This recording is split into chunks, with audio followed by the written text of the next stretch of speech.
Assalamualaikum warahmatullahi wabarakatuh. Innal hamdalillah nahmaduhu wa nasta'inuhu wa nastaghfiruh wa na'udzu billahi min shururi anfusina wa min sayyiati a'malina. May yahdihillahu fala mudilla lahu wa may yudlil fala hadiya lahu. وأشهد أن لا إله إلا الله وحده لا شريك له وأشهد أن محمدا عبده ورسوله صلى الله عليه وسلم وعلى آله وأصحابه ومن تبعهم بإحسان إلى يوم الدين. أما بعد، قال الله تبارك وتعالى: يا أيها الذين آمنوا اتقوا الله حق تقاته ولا تموتن إلا وأنتم مسلمون. أما بعد. طيب أحبتي في الله، معاشر الإخوة، إخواني في الدين، طلاب العلم بمجلس مسجد التوبة DMIA rahimani wa rahimakumullah. Alhamdulillah, kembali kita jadikan pembuka awal majlis yang mulia di kesempatan sore hari ini dengan dua perkara yang agung. Yang pertama adalah pujian hanyalah untuk Allah Subhanahu wa taala, dan yang kedua kita terus bersyukur atas segala limpahan penjagaan, kebaikan, nikmat dan karunia yang tiada tara, yang kita terus menerus tatkala nikmat pun tidak pernah henti-hentinya Allah anugerahkan kepada kita semuanya.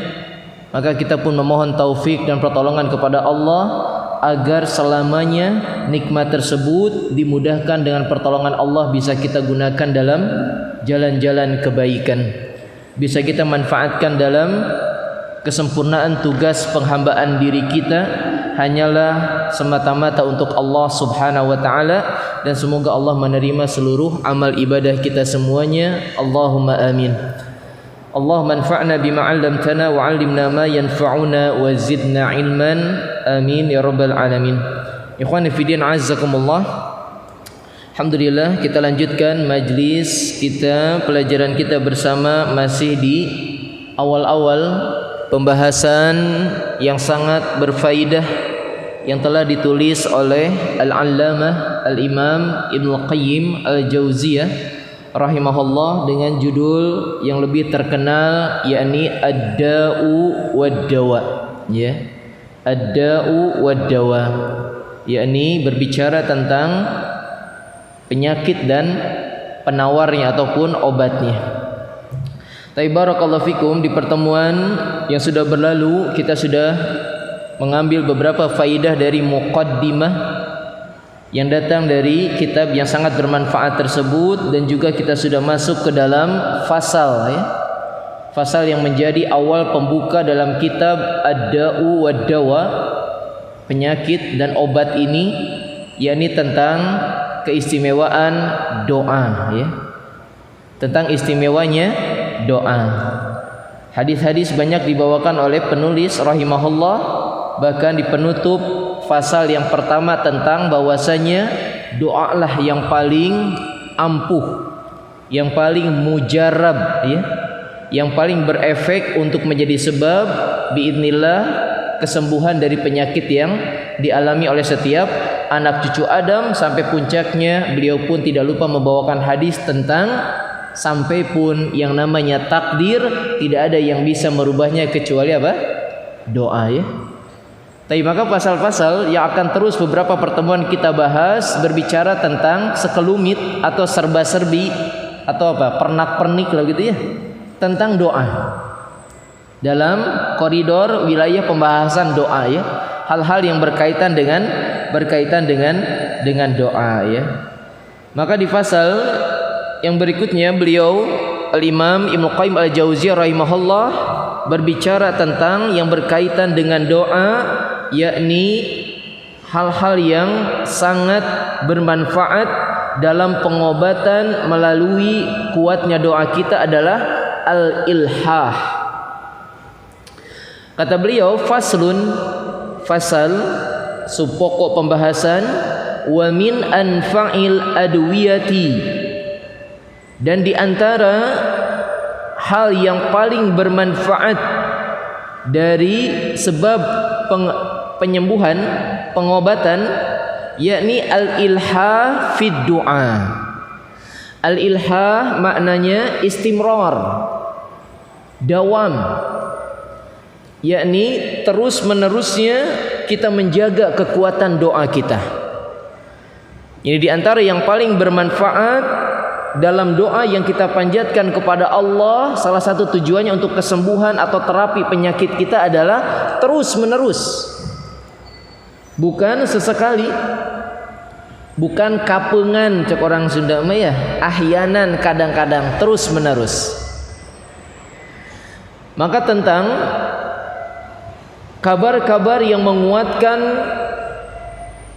dari hasil doa yang dipanjatkan oleh seorang hamba yang terpelihara terus menerus sampai sekiranya secara zahir akhirnya dia tahu doanya dikabulkan oleh Allah di alam dunia, itu sudah banyak kisah-kisah mendahului kita sebelumnya.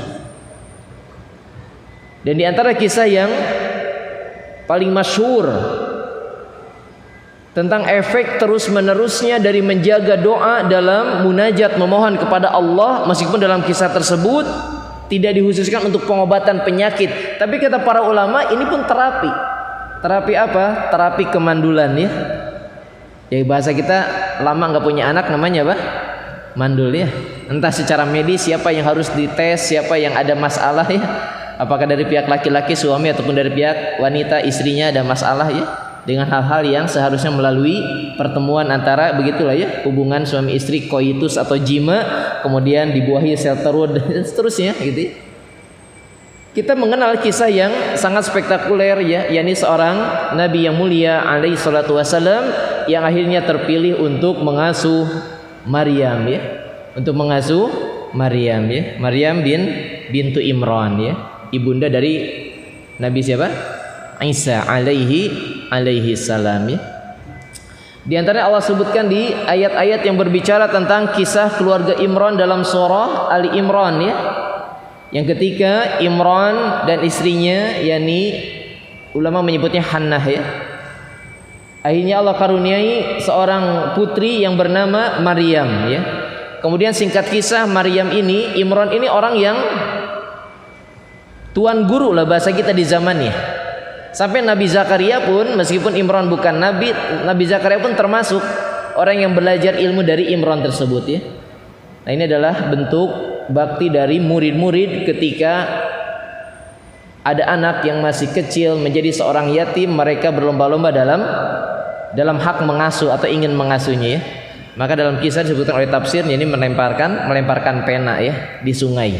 Siapa yang paling berhak dengan undian Qur'ah ya, dengan undian melempar pena di sungai, siapa penanya yang tidak tenggelam berarti dia yang berhak untuk mengasuh Maryam kecil ya. Maka ternyata Allah pilih Nabi Zakaria. Terus kisah di surat Al-Imran ya, mulai dari ayat 30 dan seterusnya.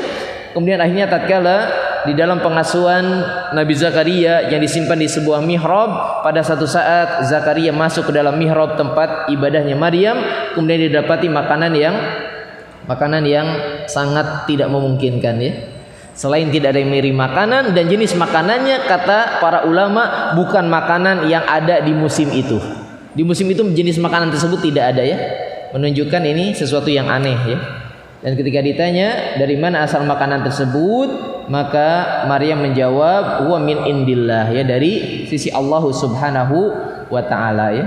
Ketika melihat fenomena yang sangat menakjubkan tersebut di ayat ke-38 ya, akhirnya Allah berfirman hunalika da'a Zakaria rabbah. Maka tatkala mendapati peristiwa yang sangat menakjubkan tersebut, artinya tidak ada sesuatu yang mustahil bagi Allah. Nabi Zakaria di usia yang sudah sepuh ya, bahkan dikabarkan istrinya mandul ya. Tapi melihat fenomena Maryam dimuliakan oleh Allah dengan langsung diberikan makanan dengan jenis makanan yang seharusnya pada musim itu enggak ada, kembali Nabi Zakaria pun menguatkan doanya kepada Allah, da'a Zakaria rabbah. Zakaria pun berdoa kepada Rabbnya, qala rabbi habli min ladunka dzurriyyatan thayyibah. Wahai Rabb, anugerahkan kepadaku keturunan ya dari sisimu keturunan yang baik. Innaka sami'ud du'a. Sungguhnya engkau zat yang maha mengabulkan doa ya. Maka ayat ini menguatkan tentang apa yang menjadi akhirnya Allah karuniakan Nabi Zakaria di usia sepuhnya, senjaknya memiliki keturunan. Demikian juga di awal-awal surah Maryam juga ya. Ketika Nabi Zakaria minta kepada Allah, jangan sampai engkau tinggalkan aku fardan, menyendiri, enggak punya keturunan nih. Jadi ini pun termasuk kisah yang menunjukkan bagaimana kekuatan yang paling bermanfaat dari bentuk pengabulan doa oleh Allah. Meskipun sudah kita bahas hadis yang pernah kita sisipkan, semua doa tatkala penghalang doa dikabulkan sudah kita hilangkan, pasti dikabulkan dengan cara satu dari 3 hal ya. Disegerakan di dunia sesuai dengan isi doa, atau diganti dengan sesuatu yang semisal permintaan doa, atau ditangguhkan di akhirat menjadi tabungan pahala yang besar. Semuanya pasti dikabulkan ya. Tapi ini contoh yang menunjukkan bahwasanya dengan sekian waktu yang lama doa terpelihara terus menerus, Allah kabulkan juga di dunia. Bahkan dalam keadaan yang mustahil menurut nalar kita, dari lakinya sudah senja, Nabi Zakaria sudah sepuh, dari istrinya pun mandul. Tapi ternyata Allah anugerahkan keturunan ya. Dan kisah terus banyak ya. Dan kisah terakhir dibawakan oleh Syekh Abdul Razak ya bin Abdul Muhsin Al-Badr hafizahullah, yang pernah dibawakan oleh Al-Ustadz yang suka membacakan kisah-kisah siapa? Farik ya, Asim Ganus ya, Al-Ustadz Farik ya, hafizahullah ya. Beliau pun menukilkan kisah tersebut ketika ada seorang suami yang akhirnya ditugaskan ya, kerjanya jauh dari kota Madinah, kemudian meninggalkan istri dan anak yang masih bayi. Qadarullah di perjalanan singkatnya kecelakaan ya, sampai mobilnya terbalik dan memang kata dokter sudah lumpuh semua fungsi otaknya 90% nih. 90% dan koma, keadaannya koma, tidak sadarkan diri. Dan ternyata intinya sampai 25 tahun.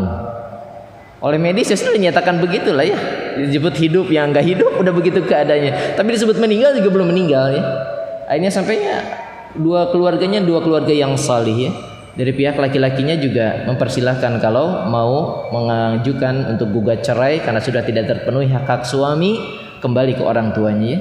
Tapi wanita yang salihah ya, tetap dia akan menunggu untuk kesembuhan suaminya sebelum benar-benar dinyatakan suaminya meninggal baik secara medis ataupun syar'i ya. Ditunggu dengan terus berdoa kepada Allah. Dia menjaga anak kecilnya sampai di usia sekitar 10 tahun sudah jadi hafal Quran anaknya. Mendidik anak pertama yang sudah ditinggalkan oleh ayahnya dalam keadaan koma ya. Tapi kemudian anak ini terdidik menjadi anak perempuan yang solihah sampai satu saat tetap bergantian menjaga ayahnya di rumah sakit. Maka malam tertentu putrinya ini minta kepada ibundanya, izinkan malam ini aku yang mendampingi ayah ya, mendampingi ayah ya. Itu sudah di usia sudah balik anak perempuan ya, berarti sudah masuk 25 tahun ya. Tapi maka pas mendampingi ayahnya, sempat si putri ini setelah sholat isya tertidur ya. Maka dikisahkan dalam mimpinya dia dibangunkan ya. Dia merasa ada yang manggil, bahwasanya ini waktu yang mustajab untuk mendoakan ayahmu. Di sepertiga malam hari terakhir dia bangun ya. Kemudian dia sholat dan berdoa lagi, membaca Quran ya. Kemudian akhirnya dia sebelum subuh tertidur lagi. Ya. Dan dalam mimpinya dia ada yang membangunkan lagi. Tapi yang membangunkan suaranya jelas. Ya. Nanti membangunkan suaranya ada keluar dari mulut ayahnya gitu. Ayahnya bertanya, innalillahi, siapa engkau? Dia nggak kenal anaknya. Dulu ditinggalkan sebelum koma masih bayi ya. Karena dia tahu itu bukan istrinya. Berarti bukan mahram perempuan ya. Dia tahunya anaknya masih bayi. Dia kira dia koma mungkin hanya 1 hari 2 hari, padahal 25 tahun. 25 tahun komanya. Ya begitulah. Kalau jangan ditanya, Ustaz berapa biaya pengobatan di sana gratis? Di sana gratis di Arab Saudi 25 tahun. Sekarang mungkin kita udah pada nyerah ya. Hanya innalillahi gitu. Siapa Anda itu? Kita bukan mahram. Kenapa Anda sampai ada di kamar ini berdua dengan saya, berdampingan seperti ini? Akhirnya anak perempuannya berkata, innani ibnatuki, aku ini putri engkau yang sudah engkau tinggalkan sewaktu bayi gitu ya. Ayah, engkau sudah sakit 25 tahun. Masya Allah ya. Ini kekuatan doa dari istrinya yang salihah juga. Ya terlepas memang dari keadaan faktor-faktor yang lain tentu saja, memang dari keluarga yang salih, yang taat beribadah kepada Allah. Tapi kata para ulama, poin besar dalam hal ini adalah efek yang kita bahas di pasal ini, yakni al-ilhah. Al-ilhah, terus menerus dalam menjaga kekuatan doa, dialah faktor yang sangat bermanfaat, terkhusus ketika doa tersebut kita tujukan untuk kesembuhan sebuah penyakit. Makanya di pasal ini Ibnu Qayyim berkata, wa min anfa'il adwiyati al-ilhah fid du'a, dan di antara hal yang paling bermanfaat dalam kesembuhan, penyembuhan dengan cara berdoa adalah menjaga terus-menerusnya doa tersebut ya. Tapi di antaranya beliau membawakan beberapa dalil di pasal ini tentang harus terus-menerus menjaga doa, termasuk dalam sebab usaha untuk terapi penyakit ataupun penyembuhan ya. Kata beliau, wa qad ruwiya Ibnu Majah fi sunnati, di antaranya diriwayatkan oleh Ibnu Majah dalam sunnahnya dari jalur hadis sahabat yang mulia Abu Hurairah radhiyallahu taala anhu, qala Rasulullah sallallahu alaihi wasallam, Rasulullah sallallahu alaihi wasallam bersabda, man lam yas'alillah yaghdab alaihi. Kata Nabi sallallahu alaihi wasallam, barang siapa yang tidak meminta kepada Allah Subhanahu wa taala, maka Allah murka padanya. Ya, maka Allah murka padanya. Sebagian ulama melihat kalimat lafaz redaksi hadis ini. Ya. Kata Nabi sallallahu alaihi wasallam, di sana Nabi pakai menggunakan fi'lul mudhari, malam yas'al. Ya, tidak pakai fi'lul madhi. Artinya yas'al bahasa kita present continuous tense ya. Kata kerja yang sedang dan terus berlangsung. Maka di sini menunjukkan faktor tadi al-ilhah, terus menerus. Ya. Meskipun para ulama menyebutkan yang benar-benar sama sekali tidak pernah berdoa kepada Allah, itu sudah jelas min babil aula ya. Orang yang tidak pernah sama sekali meminta kepada Allah lebih pantas untuk mendapatkan murkanya Allah, lebih pantas untuk dibenci oleh Allah. Ya. Termasuk kata para ulama, barang siapa yang tidak terus-menerus berdoa kepada Allah, hati-hati, Allah pun bisa murka kepadanya. Kapan diantaranya? Ya doa pas ayah butuhna doang. Ayah butuhnya doang ya. Biasa pakai prinsip apa? SKSD ya. Sok kenal, sok dekat. Tak tahu biar ukhuwah tidak putus, pinjam dulu 100. Pinjam dulu 100 sekarang ya lagi. Pinjam dulu 100 ya, biar ukhuwah enggak putus. Taib ya, enggak begitu terus-menerus.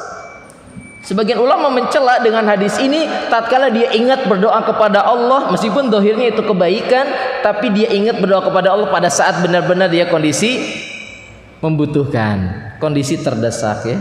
Meskipun ini sudah tercela dalam sisi akidah, ketika akhirnya dia justru kembali kepada Allah setelah jalan yang ditempuh olehnya malah ke sesama manusia yang lemah dulu. Ini terhina yang begini, ya, melupakan Allah. Allah jalan terakhir, harusnya jalan pertama ya.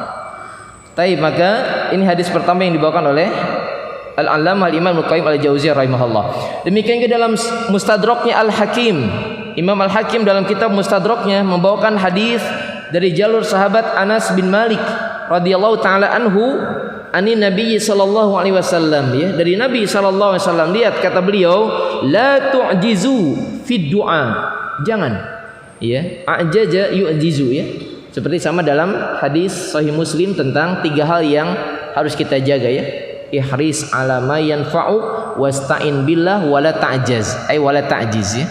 Tergantung dari bentukan wazan fi'il madinya mau apa? Mau ajiza atau ajaza ya. Beda nanti. Makanya ada ulama yang membaca wala ta'jaz, ada yang membaca wala ta'jiz. Dua-duanya boleh ya. Taib, sama kata Nabi, bersemangat dalam hal yang bermanfaat, terus minta tolong kepada Allah dan jangan melemah. Di hadis Mustadrak Imam Al-Hakim ini khusus tentang doa. Kata Nabi SAW, janganlah kalian melemah dalam berdoa. Jangan putus asa. Iya.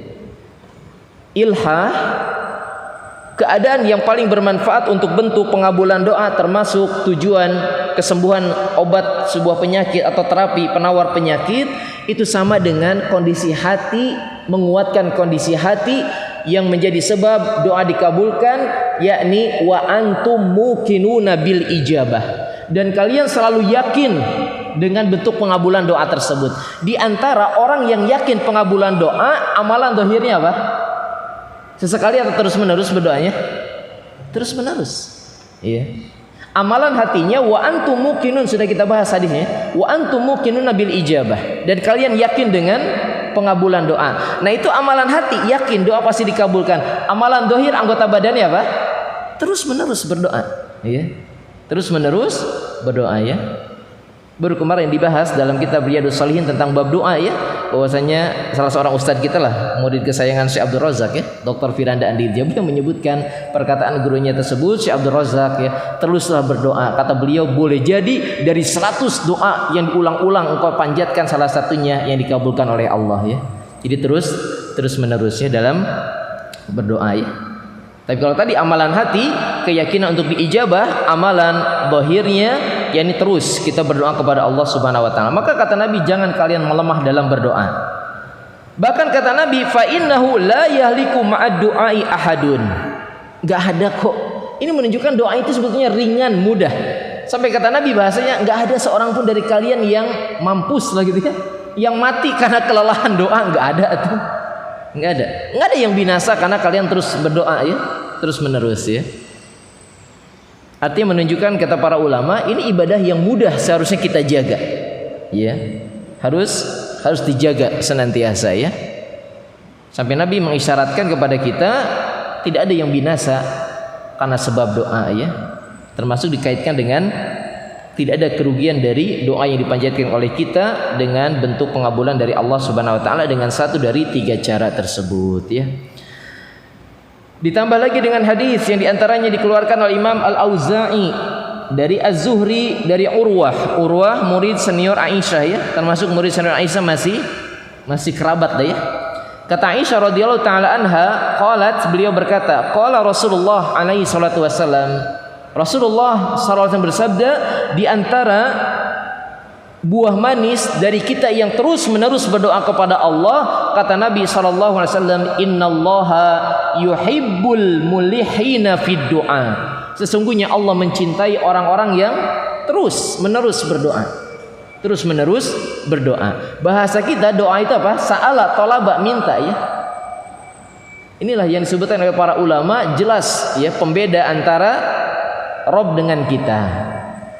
Kan arti bahasa doa itu meminta ya, tolaba sa'ala, meminta. Inilah pembedanya. Ya. Pembedanya apa? Justru Rob kita, kalau kita terus banyak meminta kepadanya, maka justru dia semakin mencintai. Pembeda dengan kita, kalau banyak minta kepada teman, apa yang terjadi? Gedeg ya. Udah 1, 2 masih oke lah, 3 kali udah jangan-jangan udah ya begitu ya.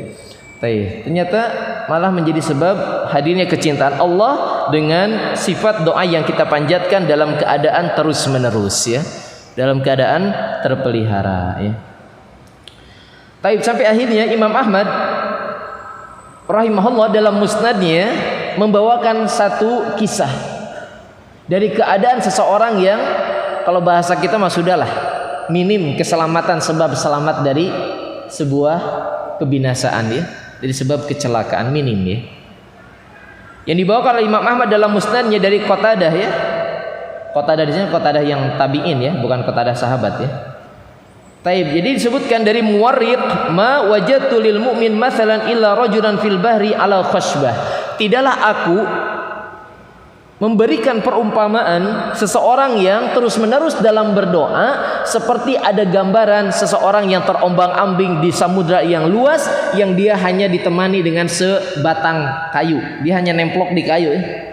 Nemplok di kayu di samudra luas yang belum ketahuan mana ujungnya, tepinya.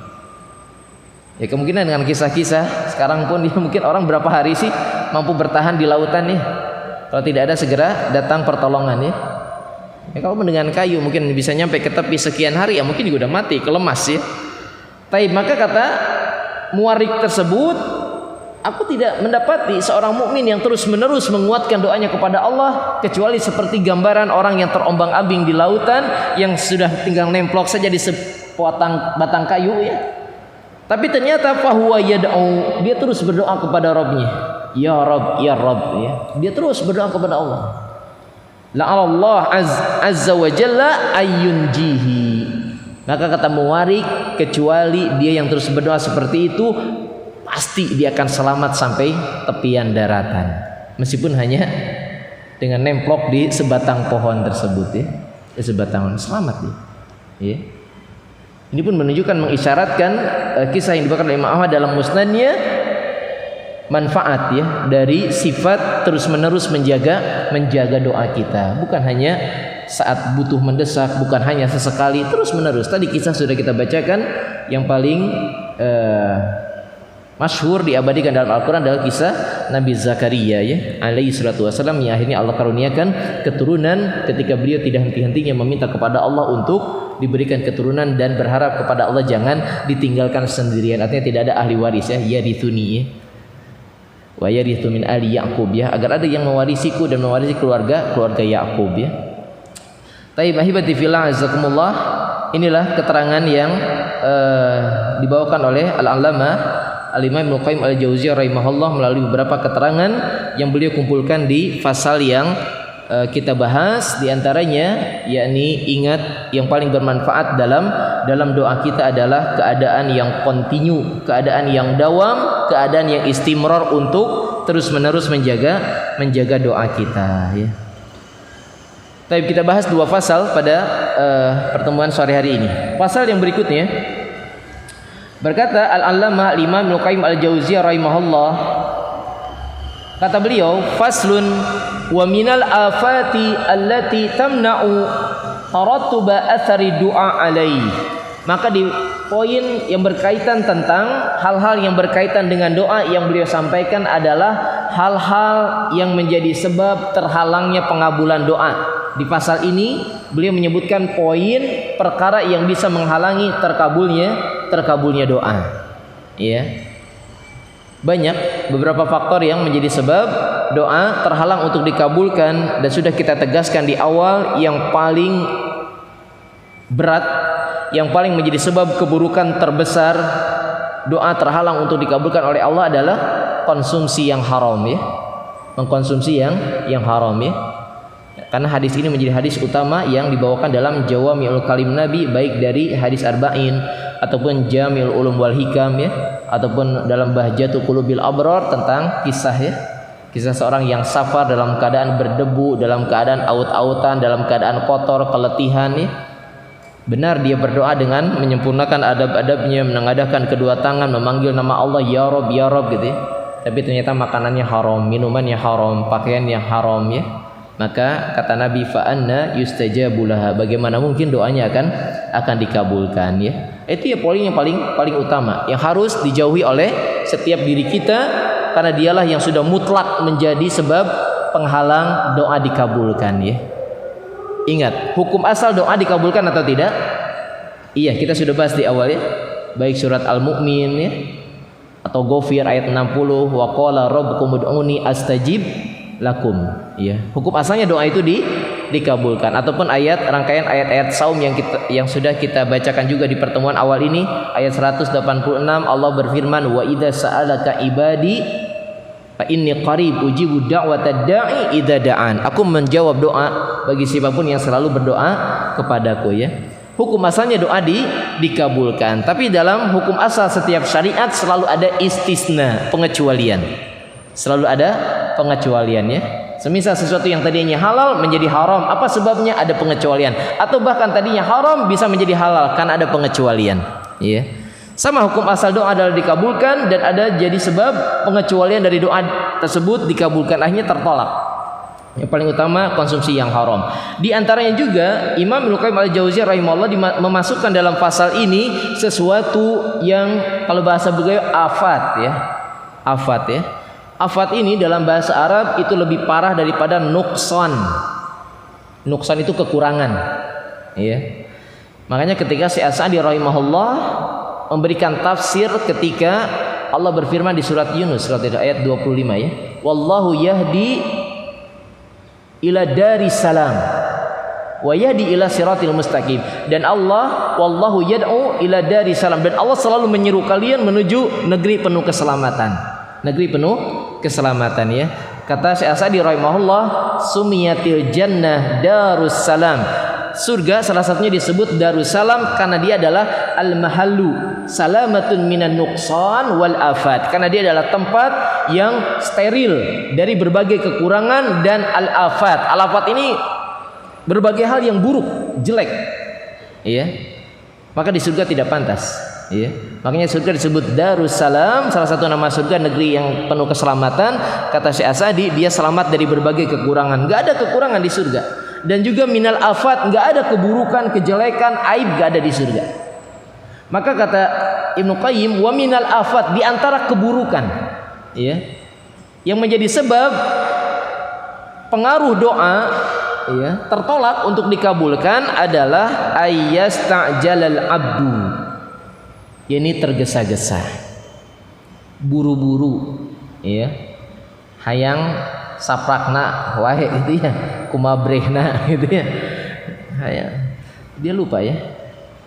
Ya memang hal ini menjadi dalam talbis iblis, kata Imam Ibnu Jauzi, termasuk bentuk gangguan dari iblis dari ibadah agung seorang hamba kepada Rabbnya, yakni berdoa. Gangguan iblis adalah sifat ini, ingin disegerakan ya, ingin cepat-cepat dikabulkan. Hukum asalnya saja Nabi sudah menyebutkan dalam hadis yang sahih apa?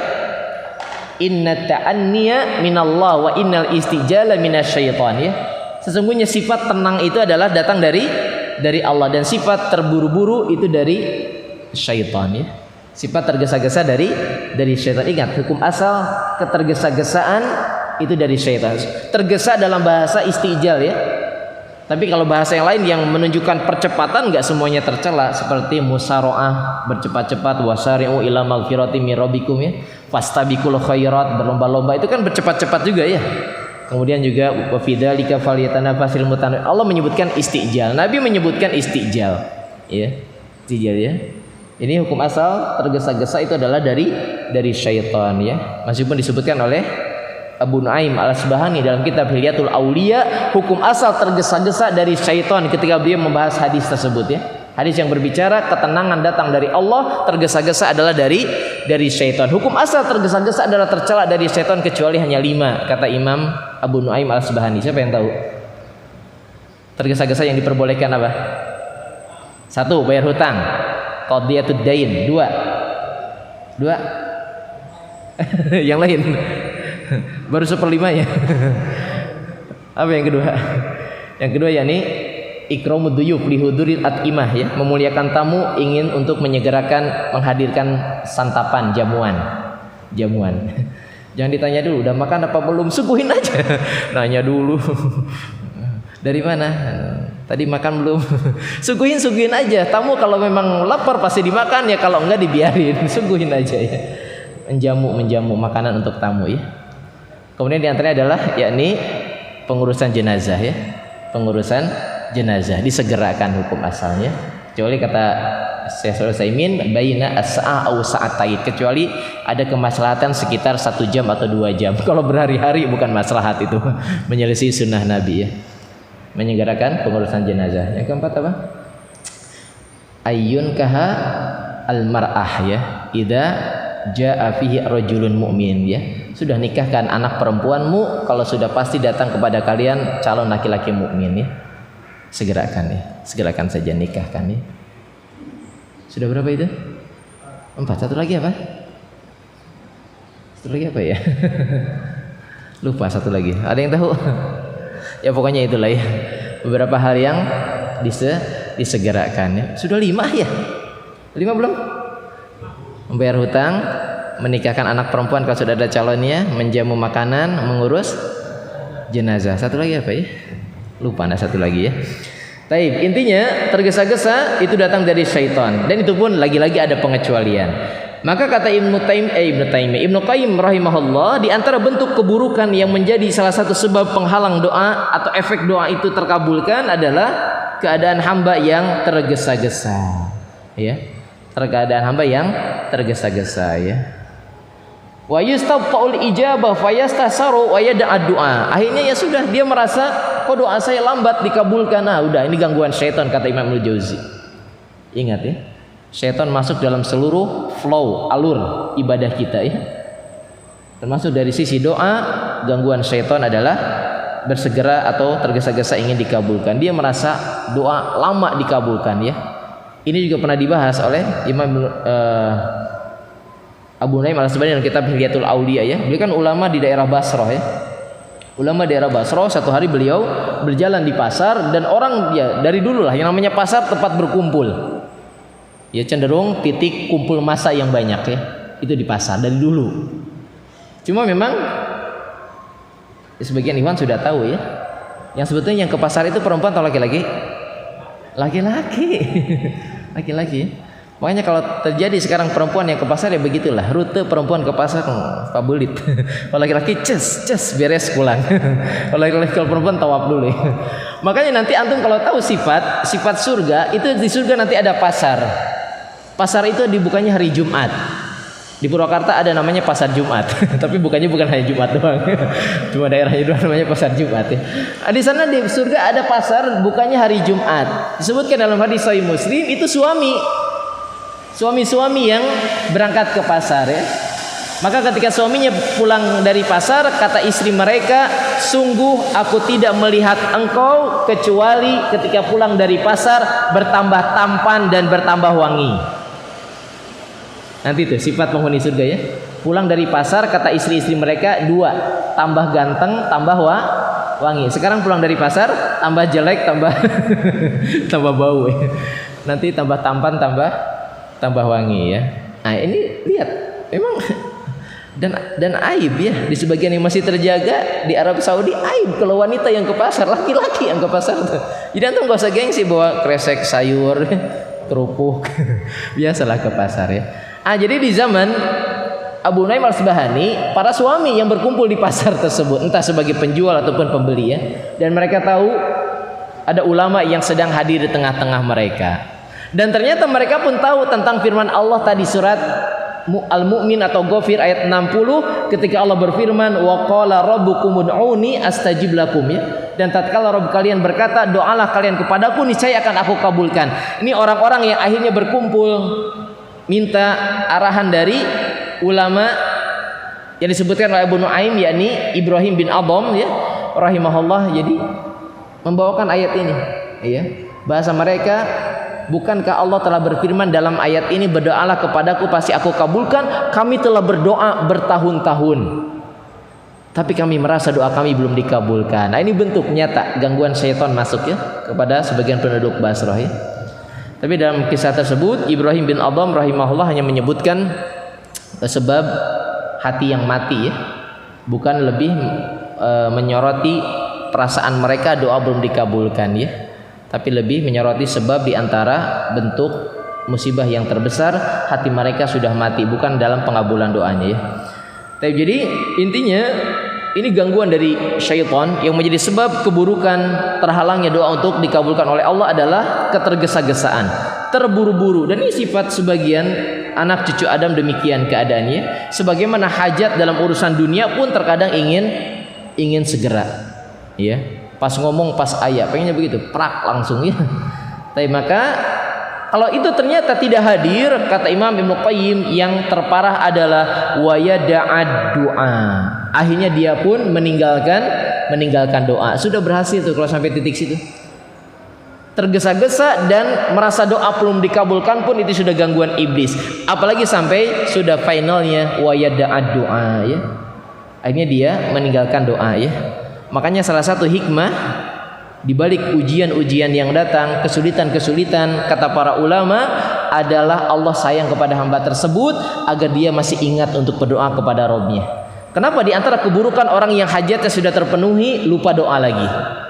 Lupa doa lagi. Karena cenderungan manusia lebih banyak mendekat kepada Allah dalam keadaan sulit apa senang? Sulit. Keumumannya begitu ya. Ya, syukur-syukur alhamdulillah kalau mulia ya. Kalau dalam keadaan senang pun makin dekat sama Allah. Tapi rata manusia mendekat kembali kepada Allah dalam keadaan sulit, dalam keadaan diuji ya. Ya, kalau lagi banyak hutang doanya lama kan. habis zikir sampai suruk. Ya, doanya lama itu. Doanya banyak yang dipanjatkan. Kalau hajatnya sudah terpenuhi, ya sudah.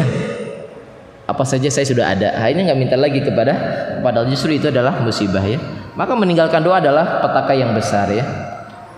Taibati fillah azakumullah ya. Maka keadaannya orang yang ingin segera dikabulkan doanya disebutkan oleh Ibnu Qayyim al-Jauziyah rahimahullah ya, seperti keadaan ya hujan yang deras, wa huwa bimanzilatin ya manid badrin wa gorosan fajal yata'ada wa yasqihi falamma istata'a kamalahu wa idrakahu tarakahu ahmala. Samalah seperti keadaan turun hujannya, tadinya deras, kemudian gerimis, alhamdulillah sudah ada hujan tadi. Sudah ada hujan ya, lama-lama kan hilang. Seperti itu sebagian keburukan yang menimpa manusia dalam keadaan berdoanya kepada Allah Subhanahu wa taala ya. Hal ini yang disebutkan dalam hadis Nabi yang mulia sallallahu alaihi wasallam ketika ada kondisi jiwa yang ingin tergesa-gesa dikabulkan doanya oleh Allah, maka ini menjadi sebab penghalang ya. Dalam Sahih Bukhari dari jalur sahabat Abu Hurairah radhiyallahu taala anhu, kata beliau Rasulullah sallallahu alaihi wasallam bersabda, yustajabu li ahadikum malam ya'jal. Dikabulkan doa kalian itu, permintaan kalian itu selama kalian tidak tergesa-gesa. Selama tidak tergesa-gesa ya. Yaqulu da'autu falam yustajabli ya. Maka kalau dia sudah berkata, aku sudah berdoa kepada Allah tapi Allah belum kabulkan, sudah. Ini sudah bertabrakan dengan hukum asal doa dikabulkan ya. Dengan sifat keadaan hati tadi, muqinuna bil ijabah. Kalau berdoa itu adalah hati harus yakin pasti dikabulkan. Nah, keadaan hati yang tergesa-gesa ingin dikabulkan itu sudah kontradiksi dengan keadaan doa pasti dikabulkan, yakin doa pasti dikabulkan. Karena dia yakinnya doa dikabulkan adalah harus segera menurut dia. Ini sudah bertabrakan ya.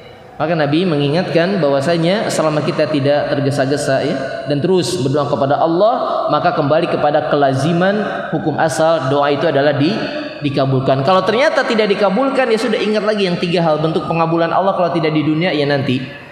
Kalau tidak dalam bentuk yang kita minta, ingat mungkin Allah ganti dengan sesuatu yang senilai dengannya, atau nanti dikumpulkan menjadi tabungan pahala ya. Demikian juga dalam Sahih Muslim masih dari jalur sahabat Abu Hurairah, kata Nabi sallallahu alaihi wasallam, la yazalu yustajabu lil abdi ma lam yad'u ya bi itsmin aw qati'ati rahim ma lam yasta'jil. Disebutkan dalam hadis Sahih Muslim 3 hal. 3 hal kalau yang 3 perkara ini tidak ada dalam keadaan ketika kita berdoa, maka kembali kepada hukum asalnya, doa dikabulkan. Tapi kalau ada salah satu dari 3 hal ini, doa tertolak. Kata Nabi SAW, la yazalu yustajabu lil abdi, senantiasa, lazim, terus, mutlak, doa itu pasti dikabulkan untuk setiap hamba selama dia meninggalkan ya, atau selama doa tersebut tidak berisi satu memutus silaturahim. Dalam riwayat yang lain al-bagyu, kedoliman. Dan yang ketiga malam yastajil, selama tidak ada ketergesa-gesaan ya. Maka sahabat ingin memperjelas apa yang dimaksud dengan istijal dalam berdoa, bertanya kepada Nabi, ya Rasulullah, wa mal istijal? Wahai Rasulullah, apa yang dimaksud dengan tergesa-gesa dalam doa? Maka Nabi menjawab alaihi salatu wassalam, hamba yang berdoa itu sering terbetik dalam hatinya, apalagi terucap dengan lisannya, da'autu, qad da'autu, wa qad da'autu. Aku ini sudah berdoa, aku ini sudah begitu lama berdoa, meminta setiap saat. Begitulah ucapan-ucapan yang semakna dengannya. Falam ara yastajib, tapi aku lihat Allah tidak kabulkan doaku. Nah, ini enggak boleh. Ini enggak boleh ya. Taib. Dalam kesempatan yang lain, kalau Anda tidak salah, Ibnu Qudamah Al-Maqdisi rahimahullah ketika mengomentari hadis ini, ingat ya, hadis ini pun yang seharusnya meminimalisir kita lebih berkeyakinan untuk minta doa oleh orang lain. Enggak boleh. Jangan ya. Doa sendiri aja yakin. Meminimalisir bukan berarti haram. Boleh tidak didoakan oleh orang yang saleh, boleh. Boleh, tapi kata Imam Ibnu Qayyim pun jangan sering-sering. Kalau mau orang tua bahkan minta doanya ya. Orang tua, dari orang tua kita saja langsung. Orang saleh juga belum tentu kelihatan saleh benar apa enggaknya, doanya belum tentu dikabulkan ya. Boleh tapi tidak sesekali. Maka yang lebih menjaga kesempurnaan doa sendiri saja dengan yakin. Nah, salah satunya selamatkan dengan keadaan hati yang tidak boleh masuk pada hati kita beranggapan doa kita belum dikabulkan, melemah keyakinan kalau doa sendiri nanti dikabulkan, udahlah lebih baik minta didoakan oleh orang lain, nggak boleh ya. Taib, maka ini pula yang nanti akhirnya berefek yang paling buruk adalah ketika jiwa diselimuti keadaan doa tidak pernah dikabulkan, akhirnya dia pun meninggalkan doa tersebut ya. Sama dengan dalam penjelasan yang lain disebutkan bahwasanya sama dengan keadaan orang yang buruk ketika akhirnya dia meninggalkan sholat malam ya. Kata Nabi, ya Abdullah la takun mithla fulan. Wahai Abdullah, kalau tidak salah berkata kepada Abdullah bin Amr bin As ya, wahai Abdullah bin Amr, jangan seperti si fulan ya. Kenapa? Yaqumu bil lail tsumma tarakahu. Dia biasanya sholat setiap malam kemudian akhirnya dia tinggalkan ya. Bisa jadi karena tidak terjaga kontinu atau tergesa-gesa untuk ingin dikabulkan hajatnya oleh Allah Subhanahu wa taala. Wallahu taala alam bisawab. Inilah rincian dua pasal yang disampaikan oleh Al-Alamah Al-Imam Ibnu Qayyim Al-Jauziyah dalam awal-awal kitab Ad-Da'wah Da'wah yang berbicara tentang hal-hal yang berkaitan dengan doa. Dua poin besar di majelis kita kali ini. Yang pertama apa? yakni terus meneruslah dalam berdoa, terus menerus ya. Kita punya Rabb yang maha mengabulkan doa kita selama kita menyelamatkan dari hal-hal penghalang doa dikabulkan. Yang kedua adalah jangan terburu-buru, jangan tergesa-gesa ya. Agar doa dikabulkan, Allah maha tahu kapan momen terbaik doa itu dikabulkan menjadi hajat bagi kita, karena kita seringnya mengukur dengan kemampuan kita saat ini. Kita butuhnya, Allah maha tahu nanti timingnya lebih tepat ya untuk Allah kabulkan kapan. Dialah yang menciptakan kita dan dia pula yang paling mengetahui tentang hajat kita semuanya. Wallahu ta'ala alam bisawab. Karena pasal berikutnya cukup panjang ya dari pembahasan hal-hal yang berkaitan dengan doa. Kita lanjutkan untuk materinya di pertemuan yang akan datang. Untuk sore hari ini kiranya materi yang bisa Anda sampaikan cukup 2 poin ini saja. Wassallallahu ala nabiyina Muhammadin sallallahu alaihi wa alihi wasallam. Nah, barakallahu fikum. Sudah masuk maghrib dulu? Adzan dulu? Adzan dulu nanti pertanyaan. Adzan dulu silakan.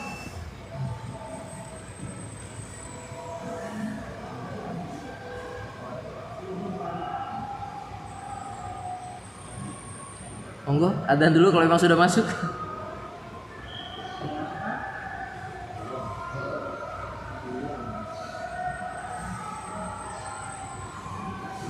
Belum ya? Belum. Kalau ada pertanyaan silakan. Belum. Berapa menit lagi? 3 menit lagi. Silakan kalau ada pertanyaan dulu.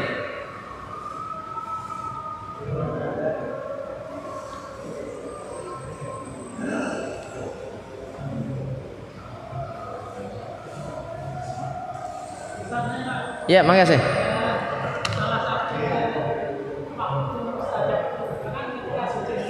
Ya, saya.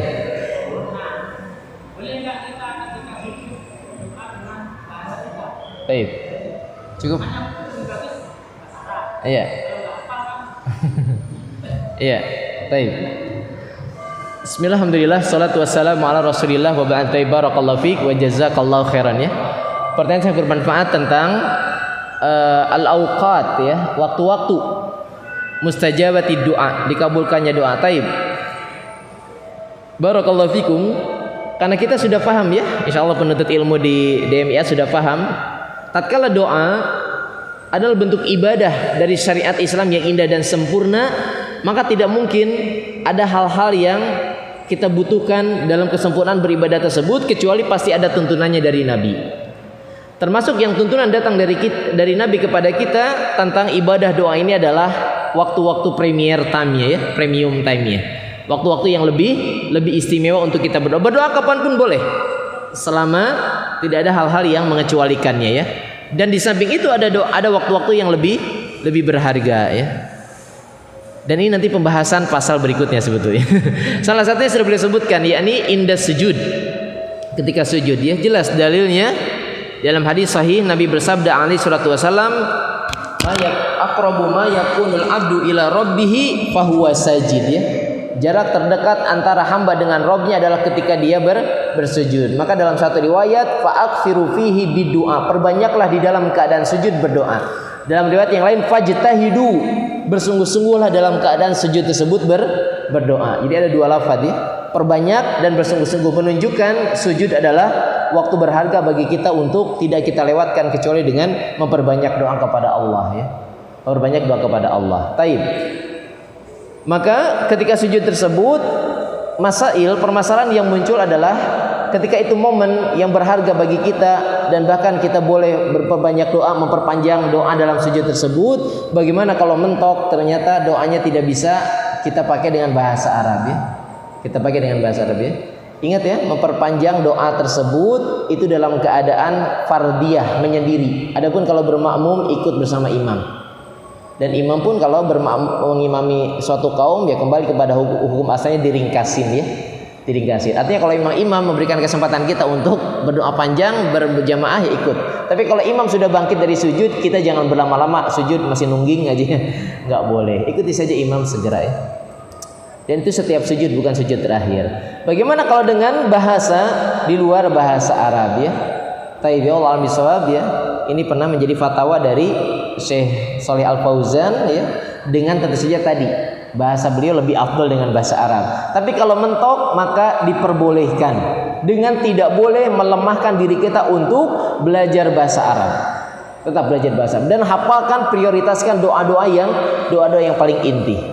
Doa yang paling inti. Muncul lagi masail, kalau bolehnya itu dilafalkan atau tidak? Ya namanya doa dilafalkan. Namanya doa dilafalkan. Dalam bahasa Arab juga nggak boleh doa itu dalam hati. Harus digerakkan lisan kita. Bukan beralasan Allah Maha tahu isi hati kita. Allah ingin tahu. Justru di sana letak pahala kita ketika berdoa yang datang dari contoh Nabi diucapkan. Maka ketika bolehnya berdoa kalau memang mentok bahasa Arabnya dengan bahasa kita, ana lebih condong dengan fatwa ini diperbolehkan. Dan muncul pertanyaan, diperbolehkan itu dilafalkan juga atau tidak? Ya dilafalkan, namanya doa dilafalkan ya. Diucapkan ya. Tapi kalaupun sekiranya antum mau lebih keadaan yang afdal, silakan saja ulang-ulang doa yang memang saat itu kita hafal dengan bahasa Arab dan terus bersemangat untuk belajar bahasa. Tapi kalau ditanya boleh atau tidak, ana lebih cenderung dengan pendapat boleh ya. Boleh dengan bahasa di luar bahasa Arab ketika dalam sujud tersebut kita memperbanyak doa kepada Allah Subhanahu wa taala. Ya mungkin ada ikhtilaf dalam masalahnya, tapi ana lebih condong dengan pendapat yang membolehkan dengan beberapa dalil. Ya tetap ya, la yukallifullahu nafsan illa wus'aha fattaqullaha mastata'tum dan seterusnya. Wallahu a'lam bishawab. Barakallahu fiik. Boleh insyaallah. Saya ada? Cukup? Belum? Baik, kalau sudah tidak ada kita cukupkan saja ya. Nanti pada adzan pun tidak ada pertanyaan lagi ya. Kita cukupkan kajian kita pada kesempatan lepas kerja sore hari ini. Semoga apa yang kita bahas menjadi lanjutan dari pembahasan kitab Ad-Dawa dengan 2 poin tadi, terus mengingatkan kepada kita, ingat agung dan istimewanya ibadah doa.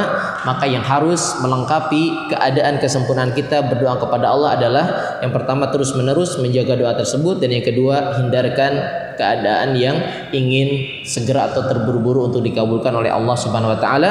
Yakinkan hati kita semua doa akan dikabulkan, dan hindarkan hal-hal yang bisa menjadi penghalang doa dikabulkan oleh Allah Subhanahu wa taala. Demikian, mohon maaf segala kurang dan salahnya.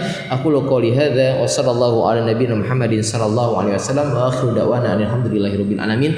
Subhanallahi bihamdika asyhadu an la ilaha illa anta astaghfiruka wa atubu ilaik. Assalamualaikum warahmatullahi wabarakatuh.